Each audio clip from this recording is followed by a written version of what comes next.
Salam, hər vaxtınız xeyir olsun. Xoş gördük hər birinizi. Mən Ağabəyli Səməddin. Bugün sizə 19 ilin sertifikasiya imtahanda olmuş sualların növbəti hissəsini təqdim edirəm. Bundan əvvəlki 1-ci, 2-ci və 3-cü hissələrə baxmamısınızsa, mütləq daxil olun, baxın və sualları işləyin. Bərabər tərəfli üçbucağın perimetri 27 sm-dir. Əgər bərabər tərəfli üçbucağın perimetri 27-dirsə, 27-ni 3 yerə bölərəm. Tərəflər olar 9, 9 və 9. Düzdürmü? Tərəfi onun uzunluğuna bərabər olan düzbucaqlı. Bir dənə düzbucaqlımız var. Tərəfi onun uzunluğuna, yəni 9-a bərabərdir. Düzbucaqlının perimetri 22-dir.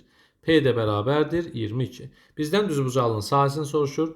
Eninə bir x verək. X ilə 9-un cəmini 2-yə vursaq 22 edər. X üstə gəl 9 bərabərdir. 22-ni 2-yə böldüm 11. X də bərabər neçə? 2. Deməli, x-imizin qiyməti 2-yə bərabərdir. Düzbucaqlının sahəsini soruşur. 2-ni vurdum 9-a, sahəni tapdım 18. Doğru cavabımız olur 18-ə bərabər. 17. Həcmi 512 kub metr olan kubun bir üzünün perimetrini tapın. İndi biz həcmi 512 olan kubun biz əvvəlcə tilini tapmalıyıq. Yəni A vur A vur A bərabərdir 512 eləməlidir. Bunu da sizə demişdim ki, dərsləri keçəndə 1-dən 10-a qədər ədədlərin kubunu əzbərləsəz, rahatlıqla tapa bilərsiniz ki, bu 8 vur 8 vur 8-dir ki, 512 verir.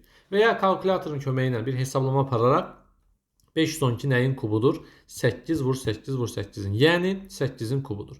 Bir üzünün perimetri. Bilirsiniz ki, kubun bir üzü kvadratdan ibarətdir.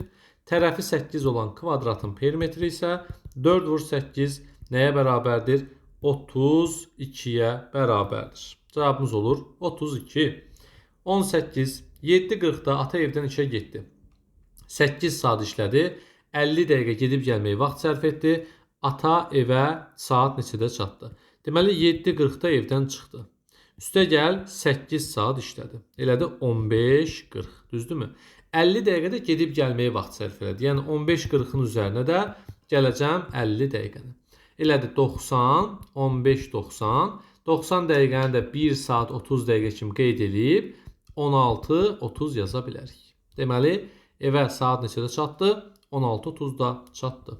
Baxırıq 19-cu sualımıza. Kvadratı 2 bərabər üçbucağa ayırdılar. Deməli, burada azdır söz yox, çoxdur olmalıdır bu. Səhv qeyd etmişik, çoxdur. Aha. Kvadratımız var və kvadratı 2 dənə üçbucağa ayırırıq. Bilirsiniz ki, kvadratın bütün bucaqları 90 dərəcədir və biz də bunu 2 üçbucağa ayıranda nə əmələ gəlir? 90 dərəcəli bir üçbucaq, yəni düzbucaqlı üçbucağa əmələ gəlir. Və bu diaqonal da bunun bucağını 2 yerə böldüyünə görə bura 45 dərəcə olur, burada 45 dərəcə olur. İndi deyir, üçbucağın iti bucaqlarının cəmi, yəni burada bir üçbucaqdan söhbət gedir.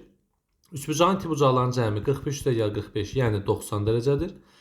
Kvadratın daxili bucaqlarının sıfırındakı hissəsindən. Kvadratın daxili bucaqları 360 dərəcədir. 4 dənə 90 neyinir? 360. Bunun da ondakı hissəsini tapdım. Elə də 72. Nə qədər? Çoxdur deyir. Yəni 90, 72-dən nə qədər çoxdur? 18 dərəcə çoxdur. Cavabımız olur 18-ə bərabər. 20. B bölü 9 bərabərdir. 186 qalıq A olarsa, bölünənin ən böyük qiymətini tapın. Siz bilirsiniz ki, ədədi 9-a böləndə ən böyük qalıq neçə ola bilər? 8 ola bilər.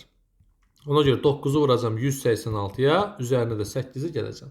9 vur 186, üstə gəl 8. Elədi 1682. Bir daha deyirəm, ədədi 9-a böləndə ən böyük qalığımız 8 olur. Ona görə 9-u 186-ya vurub, üzərinə 8-i gəldim. Neçədir? 1682 bizim doğru cavabımız oldu. Bölünənin ən böyük qiyməti 1682-dir. 21. Pendirin 1 kiloqramı 4 manat 80 qəpik olarsa, 750 qramı satıcıya nə qədər ödəməlidir? 1 kilomuz 1000 qramdır. 1000 qramımız əgər 4 manat 80 qəpikdirsə, bəs 750 qramımız nə qədər olar? X. Çarpaz vuracam bir-birinə. 750-ni vuracaqsınız 480-ə. 360 min eləyəcək. Bunu da böləcəksiniz 1000-ə.